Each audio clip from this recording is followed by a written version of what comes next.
Alex, Kevin, congratulations. You guys are in the third and final round of this competition, which means that you're both one step closer to the title of Forge and Fire champion and a check for $10,000.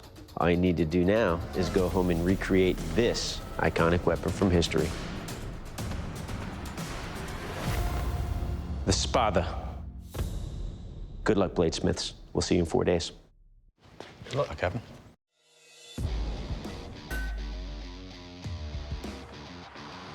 So it's day one in Belleville, West Virginia. I got a Spada to go make. Let's get crack-a-lackin'. I'm gonna be using 5160. It's a forgiving medium. It'll bring some strength to whatever they're gonna smash, cut, break, kill. So I'm gonna try Big Sexy first to bash down the width of that material to about 2.5, 2¼ inches wide. Come on, dang it, work!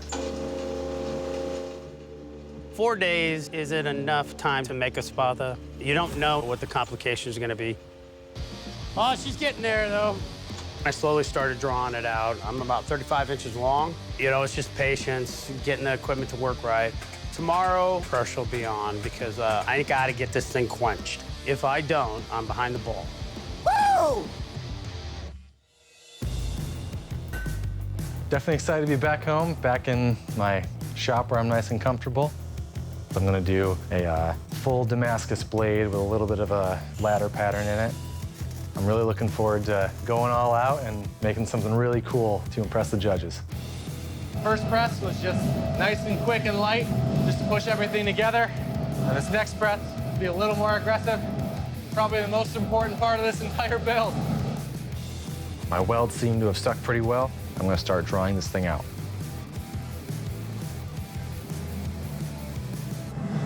I've got one seam that came apart. I think if I just flux it, get it hot, and press it again, should be okay. Let's hope. This might be a make or break moment right here. I really hope that's the only one, but deep down, I'm petrified that there's gonna be more of these seams opening up throughout this billet. As I go to start drawing this billet out, a big seam just opens up right in the center of my billet. So I think my best bet is gonna be to break this billet in half, salvage as much welded steel as I possibly can, and I'll just do a generic random pattern Damascus, but it'll still be a Damascus sword. Well, the good news is both of those seem really solid, so at least got something out of today. Today, I need to get the blade done and quenched. So I got the shoulders put in. I have the medial ridge where you can distinctly see where it's starting to come together. It's time for the quench. Oh, yeah, look at that bend. We're quenching again because I don't have time to F around with a normalization because I went all the way down to the bottom and I felt it bend. I gotta go through all the steps all over again. Still got that bend. I'm gonna temper overnight, and in that process, it'll start to hopefully normalize down. It's hit or miss. It's either gonna go well or it's gonna go wrong. And yeah, it went wrong today. It's the morning of day two. Definitely had some setbacks yesterday. Starting the day with my billet tacked up and ready for forge welding, and hoping to end the day with a quenched and hardened Spada. First press. Looks okay so far, but I'm still gonna be really careful. I've got my billet drawn out pretty close to shape. I have just enough length here. And you can see I'm kind of forging in that medial ridge already. This is the longest blade I have ever attempted to quench. I pull the blade out of the oil. At the end of the day, I have an intact Damascus blade. So first thing tomorrow, I'm gonna get my blade etched and the handle prepared, and looking forward to a good day. I'm feeling better than last night because I got the blade tempered and got it straight. Still behind the ball. I'm gonna start to fit up the handle, start looking at different parts and what I think looks well. So my design plan for this pommel is I'm gonna take the two ends of the deer antler and I'm going to carve a lion's head out of them. Hand carving anything is time consuming, so I can't get lost in my head. I'll set it in on top of glow-in-the-dark resin, and then I'll fill that in with a clear epoxy. I'm not walking in there with something plain. Tomorrow, I'm gonna put some bronze metal stain on the blade, and I'm gonna finish this no matter what. It'll be done. Started day 4. The fatigue of the past couple of days is definitely starting to set in. The blade has been etched in the coffee overnight to really bring out the contrast. Yeah, it really darkened up that 1084. So this spatha needs to have a wooden guard and a disc-shaped pommel. So I'm going to do a stacked handle. I'm using ironwood for the guard and the pommel because it's super strong. And then I'm going to use blackwood for the main part of the handle. I've got all my individual pieces of this handle fitted up nice and tight. Gotta get this blade sharpened, and I've never sharpened anything this long before, but I know how to put an edge on a knife. I cannot wait to see this thing put to the test.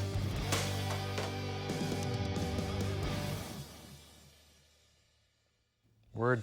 All right, bladesmiths, your spatha swords look amazing, but it's time to find out what kind of lethal damage they can do. To do that, I will take your weapon, deliver some killing slashes and blows on this more than willing ballistics dummy.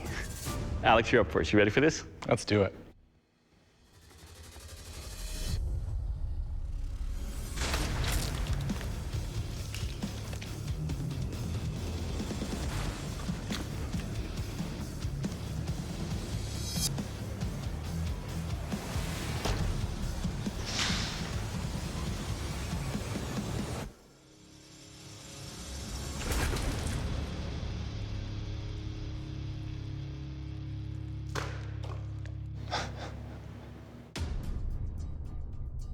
All right, Alex. First up, I can really appreciate the beauty that you have with your Damascus pattern right there. It really stands out. Very clean lines. The medial ridge you have on here, I can imagine how much work that takes to get it almost perfectly straight all the way through to the tip. Your tip is sharp enough to penetrate with a thrust and lacerate on the way out. And most importantly, it will kill. Thank you. Good job. All right, Kevin, it's your turn. So you ready? Hell yeah. Let's do this. Alex's spatha just destroyed that ballistics dummy. And now I'm feeling anxious, excited. So I got the adrenaline going.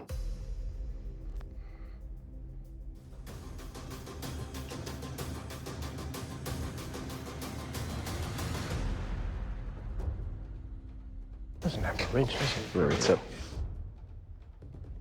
No medial ridge on either side of the blade. It's one of the parameters. Right.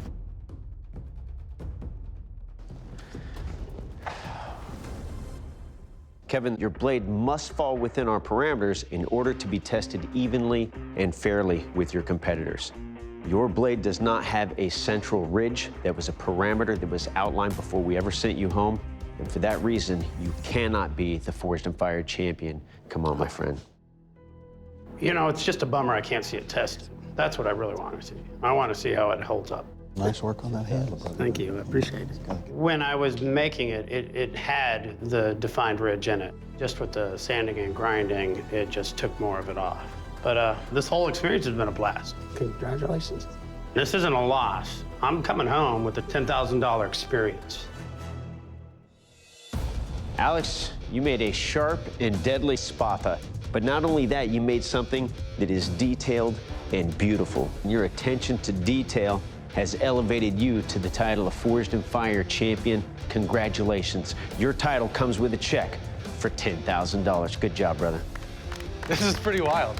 I came here to challenge myself and put myself through a super rigorous test, and I came out on top, and it feels great. This $10,000, I'm actually gonna give it all straight to my parents. They supported me through college as I was learning bladesmithing, and they're both getting ready to retire, so this is all going to them.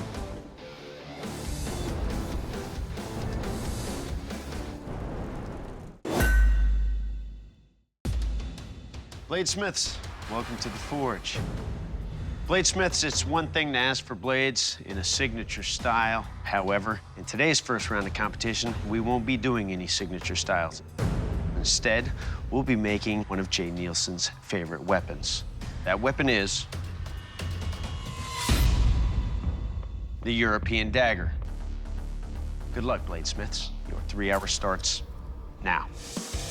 I immediately start to clean off the steel because they've got iron oxide on them. It's really bad for a weld. It's just evil for bladesmiths. Taking that few extra minutes to clean up that steel is just a smart move. Oh my God. Can I get a Band-Aid? I ran my thumb across 36 grit belt, and it ripped the tip of my thumb off and left it flapping in the wind. I'm off to a wonderful start. My game plan is build a laminated billet. Simple, functional, and hopefully if I get a little bit, can pull it off, a little bit of elegance as well. Doing Damascus steel layering, what I would like to do if I got time would be actually throw a fold in there also so I get a little bit more layers into it. There's 3 different steels in there. I just kind of interlix the layers on it. We'll see what it comes out. Mystery meat. I'm gonna just go for a stacked billet. I'm thinking I want to get a fold in there and also do kind of like a ladder pattern to go down the point of the blade. I've never made a dagger before, so I'm gonna just wing it, see how it goes from there. Is Drew underdressed for this? No, I think Drew's dialed it in, actually. Hey, Drew. Hey, Talk to me about what you're doing with your patterning here. I don't think it's deep enough. That's my concern. You've got a large billet there still. You didn't grind in very deep, so if you go to try and pattern that out, your pattern's probably not going to show up. Yeah. I might fold it over again, get some more layers. That would be nice to see. You don't want to put the work into that pattern and have it disappear once you forge it out. I'm not a fool. I've seen people lose because they don't take advice from the judges, and I'm gonna take every single bit I can get. It's not sticking at all? No, it's not sticking at all. I thought I had it pretty clean there. You might want to open it up and take a grinding wheel to it. Just try and strip anything out, because once it's not sticking now, it's not going to. Yeah, I know. We've been talking about this again and again and again. He didn't clean it. He didn't grind that inside. Hey, Daniel, so you're having problems with things sticking. What's going on? We'll see if it sticks this time. If it's not, I'm gonna cut it off. I got plenty of material. You can clean it up and cut it into smaller pieces and do a short stack. That way you have less surface area to try and forge well. But make sure you get everything cleaned up between those layers, and it'll stick better with the right heat. All right, man. Bladesmiths! 2 hours has elapsed. Look at Larry's mangled mess of metal over there. Larry might want to think about just starting over real quick. I think he was squeezing in a tang, but the problem is that steel was already so thin that as he squeezed the tang in, he kind of rolled it in on itself. It's not gonna work, not gonna work. I have to cut this piece of steel off. Sparky. The only thing that I have concerns about is I hope I got enough meat left to make this tang. Boy, that's ugly.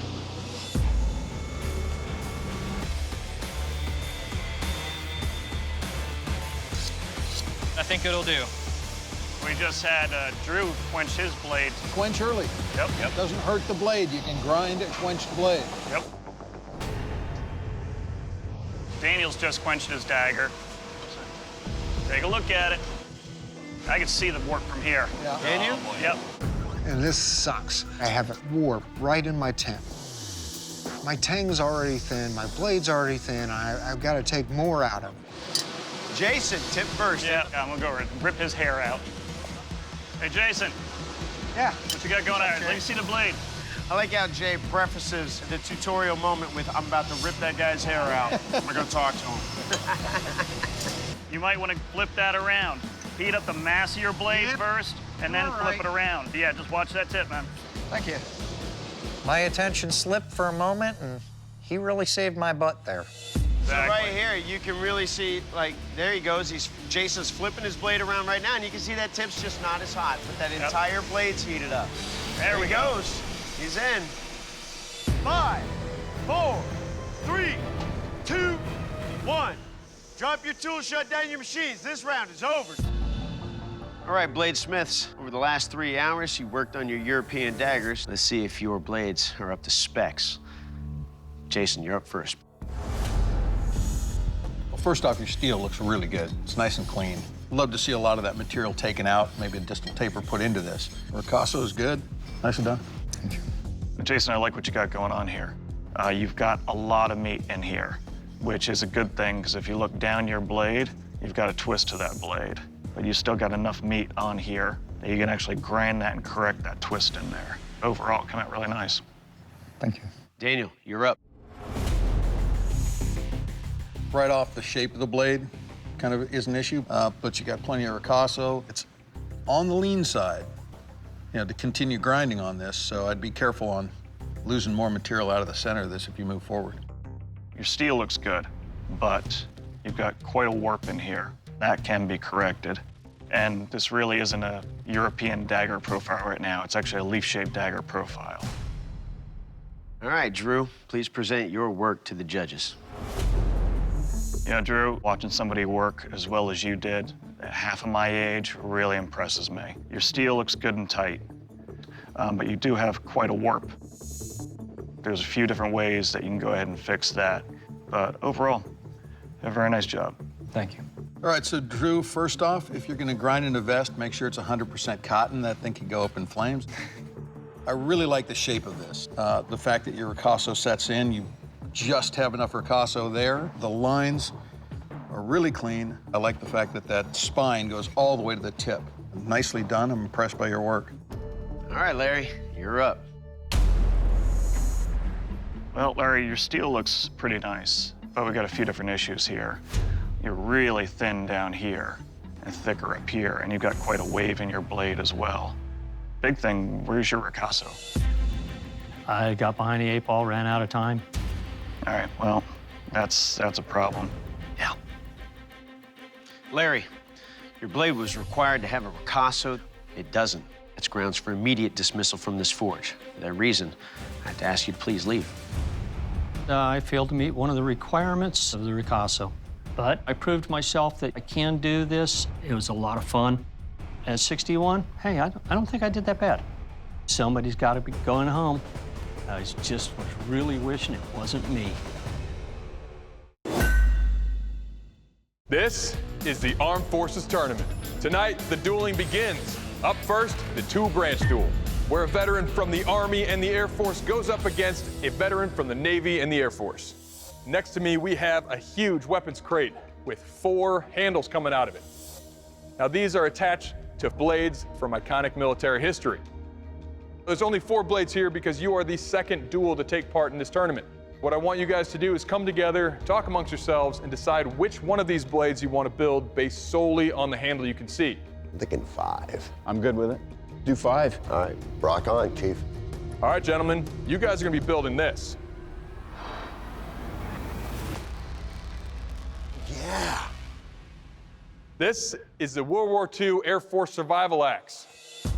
The United States Army Air Force Survival Axe was a staple in U.S. bomber planes during World War II. This standard issue tool featured an axe head and a sharp pike that could be used to stab and slice through aircraft aluminum skin after a crash, while its rubber handle provided protection from electrical shock. Although this axe isn't used much today, its legacy lives on in the 2014 video game, The Forest. All right, gentlemen, good luck. Your time starts now. My name's Joe Stickle. I'm a retired Chief Master Sergeant for the Oregon International Guard. I went in the Army right out of high school. And then I served active guard with Kingsley Field in Klamath Falls, Oregon. So what I decide I'm gonna do is make 2 billets. I get the first billet in the forge. I figure I can get that heating up, and then I start cleaning my second billet. It's coming along really nice. It looks like it's a good weld. So now I've got to twist it. Joe's twisting his billet right now, but using the press. That's awesome. After I cut the excess off, I need to draw some width to it to get the axe shape to it. And then I need to pull out my spike on the other side. There we go, look. We got some shape happening over here on Joe. Once I drifted in the hole, I realized that that cutting edge is, width-wise, is entirely too thin, and that's what they're gonna be hitting that thing into. I had plenty of Damascus already done up. So what I'm gonna do is take this piece, make it into a C shape, make sure I got long enough for each side, match it up to the cutting edge of the axe, and then I'll forge weld it. I'm feeling pressured, but I know I'm gonna get it done. Joe's quenching, guys. My welds appeared to hold. I think it came out about as good as could be expected. I have to turn in a finished product. It's tough, but there's no quitting now. I mean, I came here to do a job, and that's what I'm gonna do. So I just go ahead and go with the quarter wrap. I'm happy with the fact that I got something done. It ain't pretty, by no means, but I do believe it's a solid piece. Hi, my name's Dana Dupuy. I'm 50 years old. I joined the Navy out of high school in 1988. I served for 4 years, and then I joined the Air Force Reserves, and I retired 2014 as a Master Sergeant. The amount of steel they gave us was a lot of steel, so I decided to split it. Dana's not using very much of this steel. Wow. That's a huge risk. As my steel's heating in the forge, I decide to clean up the other steel and forge weld this backup steel in case I need it. Just on the off chance that billet blows up or something, I have a standby and I can go right to it. What the f? Right now, I can't get my head around how I'm gonna make this damn shape. As I started thinking about drilling my patterns, I realized the steel is too thin to be able to get my raindrop pattern in. I mean, honestly, if I were Dana right now, I might start again. Yeah, it would be a good idea. Well, there he goes. So I toss that to the side, then I start the other part of my billet that I've already forged. Guys, Dana just scrapped what he's been working on for the past 2.5 hours. So my game plan right now is I got the new piece, start on the spike again, kind of like elongate the center a little differently and leave it thicker. You got this, I got this. I'll get some mild steel. I'll cut off the raindrop I already have going on, and I'll forge weld and weld the bit on some mild steel. It's not the best thing, it's not my first choice, but it's my Hail Mary. Dana's quenched, not cut it to shape yet, but he does have a quenched blade. Skates. So I wrap it as best as I can, and I think I gotta put something else. So I reach down and I grab blue painter's tape. Oh, nice. Kind of a pay homage to blue painter's tape and the Air Force in the Navy or blue tube. What? 5, 4, 3, 2, 1. Bladesmiths, turn off your tools, put down your weapons. This round is over. Yeah. Great fight, gentlemen, great fight. All right, gentlemen, you know what time it is. It's time for the strength test. I'm gonna take your axes and I'm gonna be smashing them into these helmets to see the overall construction and feel of your blade. Remember, this test is not about what those axes do to that helmet, but what that helmet can do to your axes. All right, Joe, today you are up first. Are you ready? I'm ready, Dave. All right. My biggest concern is where I welded my handle on. I mean, that junction's at a critical location. When you have that many welds in something like this, when you smash it into a steel helmet, there's obviously opportunities for failure.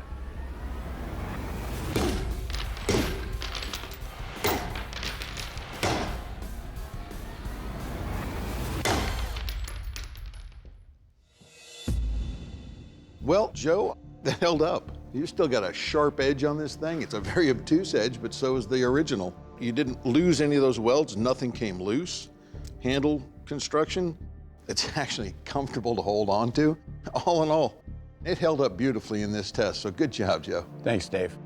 All right, Dana, your turn. You ready? No. I don't know what's gonna happen with my axe. So many things can go wrong for my construction. I'm just hoping that it doesn't break apart when he strikes. Guys, you know, as much as I'd love to test it, it's just not the axe we asked for. Wouldn't be fair. It's not what we asked for. Pretty far off. And I mean, I'm not even sure of the construction, the connection here. I'd need to peel this back, and it's not what we asked for. Dana, I gotta tell you, you fought really, really hard. But in the end, this just isn't the axe or the shape we were looking to test. And it wouldn't be fair to test this against your opponent who actually turned in the axe that was in the style that we were looking for. But man, I gotta tell you, there's no quitting you, and I really do appreciate that, Dana. Thank you. Well, Dan, I gotta start off by saying you guys had to have chosen the hardest blade to build in this competition. Come hell or high water, you decided you were gonna give us a blade, so we wanna commend you for that. But unfortunately, we can't test your blade equally against Joe's. For that reason, your time in this competition has ended. I'm gonna have to ask you to please step off the forge floor. All I can say to Joe is, man, I hope you win it for the Air Force. I love you, brother. Well, Joe, you know what that means, man. You got yourself a seat in the final round of the Armed Forces Redeployment Tournament. And you just got yourself a check for $2,000. Congratulations. I'm excited to move on to the next phase. It gives me an opportunity to hopefully be able to prove what I know I'm capable of doing. How do you feel? I wish we could have tested them both. We always wish for it. This challenge was very difficult. I can only imagine what they're going to have in the next round. Congratulations, gentlemen. You've both made it to the final round, which means you're both one step closer to the title of Forged and Fire champion and that check for 10 grand. When you came to our forge, you used our tools and equipment. Now we're sending you back to your home forge to forge an iconic blade from history. Are you ready to see what that weapon is? Hell yeah. All right. Ready. The Haladie. Ooh. The Haladie was a fearsome double-bladed dagger created in ancient India. The two recurved blades would meet at a straight handle and could be used for slashing or stabbing. Some Haladies even featured a third blade running out of the handguard. Though the Haladie might seem like something out of a fantasy video game, it actually dates back to the mid-5th century and was wielded by the Rajput, a major Hindu clan known for their bravery and ferocity in battle. Your final challenge is to forge a Haladie. It must be an effective working version of that weapon. You will have 5 days at your home forge to accomplish this. Additionally, each blade must have a counter recurve and a centered unguarded handle. At the end of 5 days, you will return and present your Haladies to our panel of expert judges. Good luck, bladesmiths. We'll see you in 5 days. Good luck, Steve.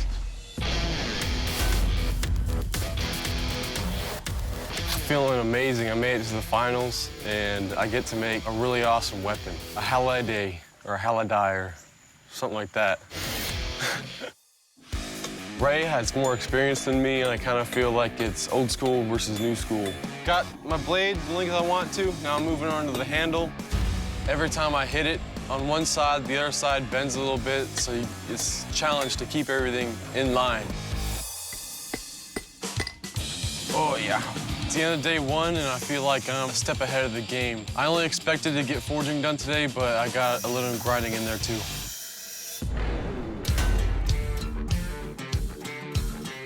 The plan for today is to get the Damascus ready and hopefully get a couple welds in on it.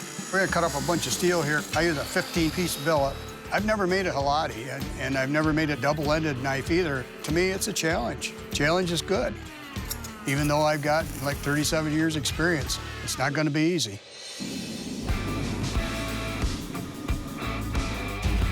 I'm gonna go for like 120 layers. It'll give me a bold pattern. I think it'll look really nice. It's day two. I've got pretty much all the grinding done. Today, I want to get to the heat treating. That's the make it or break it part of the knife. This is my first time having this much riding on the quench. I hope nothing goes wrong, because if it does, I'll have to restart, and that would really suck.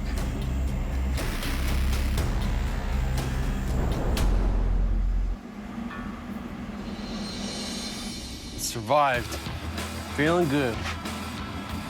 Now I just gotta do the same thing to the other side. We're ready to start day 3. I wish I was a little farther ahead, but everything is ×2. So whatever I do to one blade, it has to be exactly like the other blade. And that can be a challenge in itself. So I put the first blade in a jig, and I can't get it to bend. So I decided I'm gonna do it the old school way and go back to the anvil. So it's just gonna be a guess. Whenever you're dealing with Damascus, it's a risky business. It doesn't always turn out right. Nobody makes perfect Damascus every time they make it. It's about a wicked-looking weapon, I'll tell you what.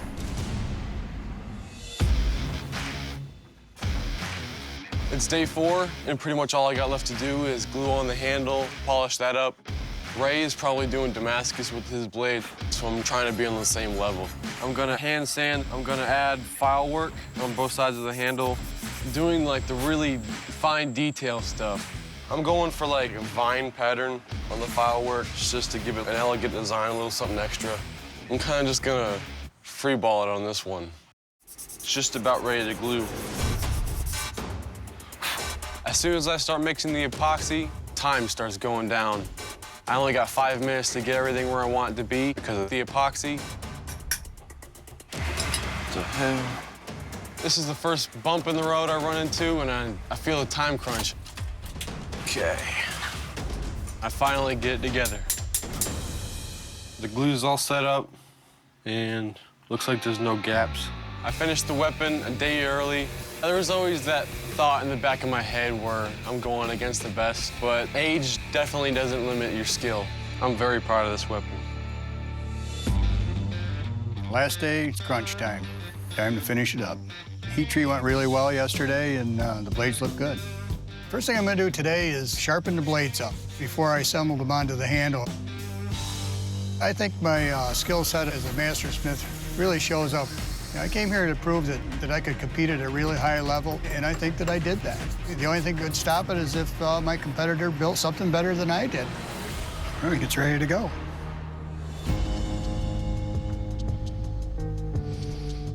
Stephen, Ray, welcome back to the Forge. You've had 5 days at your home forges to work on your Haladies. Now it's time to see how they hold up in our weapons test, but first, Ray, tell us a little bit about your weapon. Well, I made my Haladie as close as I could to the original type of weapon, and I made the blades out of Damascus, and I think it'll do well. Great. Stephen, tell us about yours. I forged mine out of 1095 high carbon steel and put my own kind of twist on it from what stuff I saw on the internet. All right, gentlemen. Your weapons will now be put through a series of 3 tests. Up first is the sharpness test. Doug? Bladesmiths, the Haladie was a weapon used by the Rajput warriors. It was designed to have a blade on both sides of the handle, and they were known to be very sharp. To see how sharp your weapons are, I will take your blade and deliver multiple cuts and stabs to this canvas bag. Ray, you're up first. Are you ready? I'm ready. Let's do this.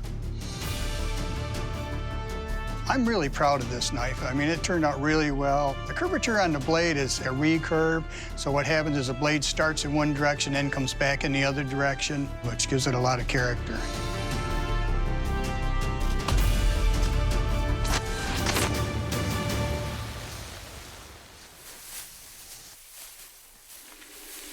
Okay, Ray. I like the design of your blade. It feels good in the hand. You got that ovoid shape for the handle, and I like also how it flares over there so it stops for the thrust. I love your recurve and Damascus pattern that you have on both ends of your blade. It's very dramatic, and it looks good. The belly of your blade slashed nicely on the canvas, and it allowed for a good thrust. And this blade will cut. Good job. Thank you. Steven, you're up next. You ready? Hell yeah. Let's do this.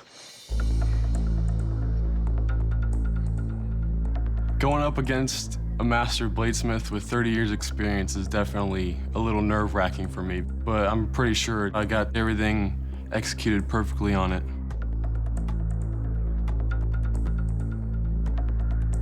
Well, Steven, we have a big problem here. What's the problem? We specifically asked for a recurve on each blade. These blades are not recurved. They're simply curved. We put that specifically on our parameters so that both blades are equal and fair in all the tests that we do. Your blade does not have that S-shaped recurve that we're looking for. Because you don't have that S-shaped recurve that we needed for the parameters, we cannot move on to test your blade.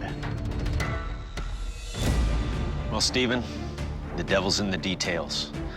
The blade parameters were very specific. We asked for counter recurve blades on your Haladie. You didn't deliver that. And therefore, since your weapon cannot be tested fairly and evenly, I must ask you to please leave the forge.